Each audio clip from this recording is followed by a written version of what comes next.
We just had a massive report just drop about a star receiver being linked to the Bills as a trade candidate, so let's talk about it all right here.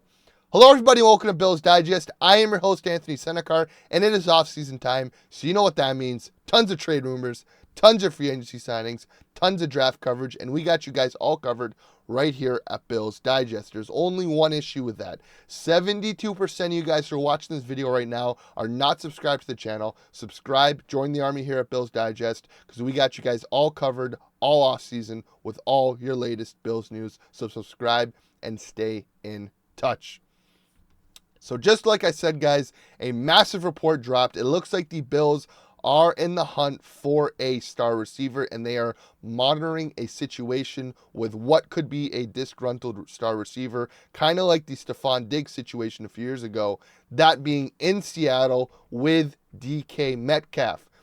Two other teams that I've been told are monitoring the DK Metcalf situation are the Bills and Chiefs. Right now, consensus is Seattle aren't looking to make a deal and still would like to extend the star receiver, but several teams are keeping tabs in case the door opens to acquire him. And like I said, shades of the Minnesota and Stefon Diggs situation. DK Metcalf, who in my opinion is a number one receiver in offense, is getting pushed to the side personally from the outside looking in with Jackson, Smith, and Jigba kind of taking over the lion's share of targets and receptions with Geno Smith. They still have Tyler Lockett there.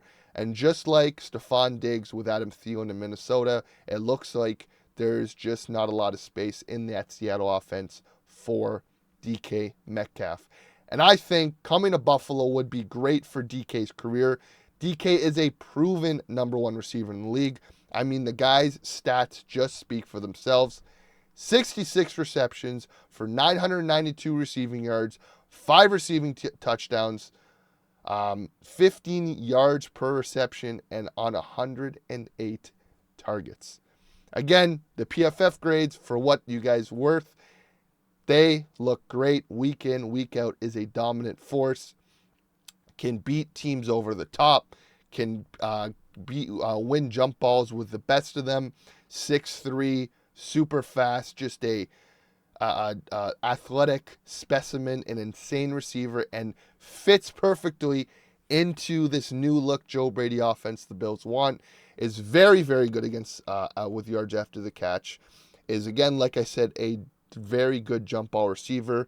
Can take a team's top off over the top. Lets Keon Coleman develop still as a number 2 receiver.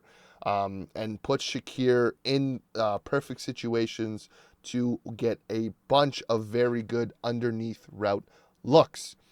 And like I've been saying for a while, you got to let Keon develop in that number 2 role. You cannot push him into that number 1 role because he is not ready for it yet. Ease him into the offense and put him in a situation where he can slowly develop into a very good number 2 receiver, or even a very good number 1 receiver. You do not want the same situation you had with Gabe Davis after that Kansas City game, where you plop him as a receiver number 2 and he was not ready for that role, and obviously it stunted his growth a bit, and obviously now he's not on the team anymore. But if you talk to Jacksonville fans, they don't want Gabe Davis for how much money they spent for him. So let's take our time with Keon, let him cook properly, and go get a number 1 receiver in DK Metcalf. And listen, money is tight right now for the Bills with the cap situation, but looking at the numbers right now, I think the Bills can make this work. Looking at DK's contract, he's under contract for 1 more year with a $30 million cap hit, and he's only 28 years old.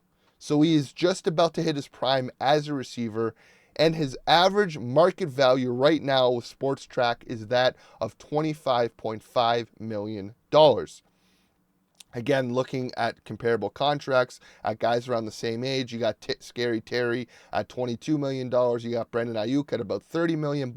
You got Devontae Smith in Philadelphia with about 25, and you got DJ Moore at about $27 million. So again, if he does end up getting traded to Buffalo and the Bills do want to re-sign him and push money down the line, they're probably going to look at something around the range of about $24 to $28 million. And I think The timeline fits with the Bills' offense. You get DK at 28 years old right now. You sign him at a 4-year contract that gets him at about 31 years old, which is where Stephon Diggs ended up finishing his career with the Bills. And I think it gives Keon still 3 more years to develop on that rookie contract. And I think just the timeline fits with everything. You still can go get a receiver in the 3rd or 4th to help develop while DK is still in his prime.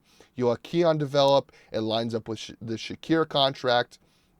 And again, in this league, it looks like if you can get a dominant number 1 receiver, you can win in this league.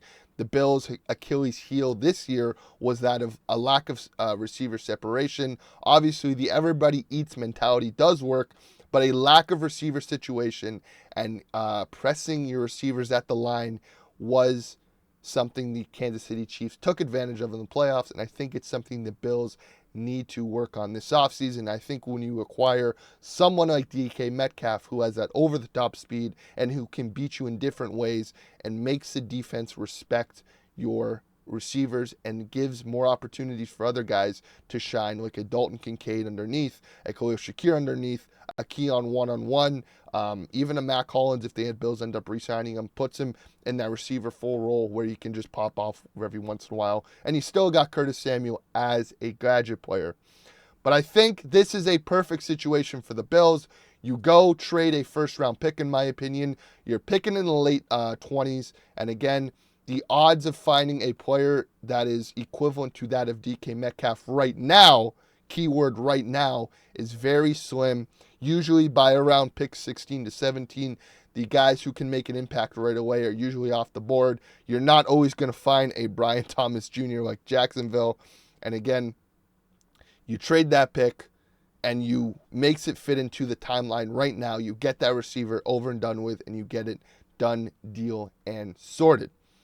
But let me know your thoughts below, guys. Would you guys give up a first-round pick for DK Metcalf, or do you want to keep that pick, try and draft a receiver later on, sign a mid-tier receiver, and see if you can make the everybody eats mentality with a bunch of mid-tier receivers, make that work? Or do you go be a big game hunter, go get DK Metcalf for a first-round pick, and go see how offenses are going to guard an offense with DK Metcalf, Keon Coleman, Curtis Samuel, Khalil Shakir, Dalton Kincaid. The list goes on and on. James Cook, all these guys. But let me know your thoughts below, guys. Like I said, what would you guys do? Me, I think if you can pull it, you go pull the trigger. But let me know what you guys think. Do you pull the trigger and go get DK Metcalf, or do you sit on your hands, draft a receiver, hope Keon develops, and go get a free agent? Let me know in the comments below.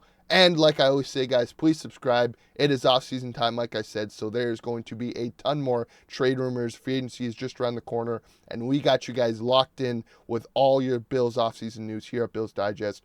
We just got over 100 subscribers, so every little bit helps, and we all appreciate it. So please subscribe. And like I always say, guys, go Bills.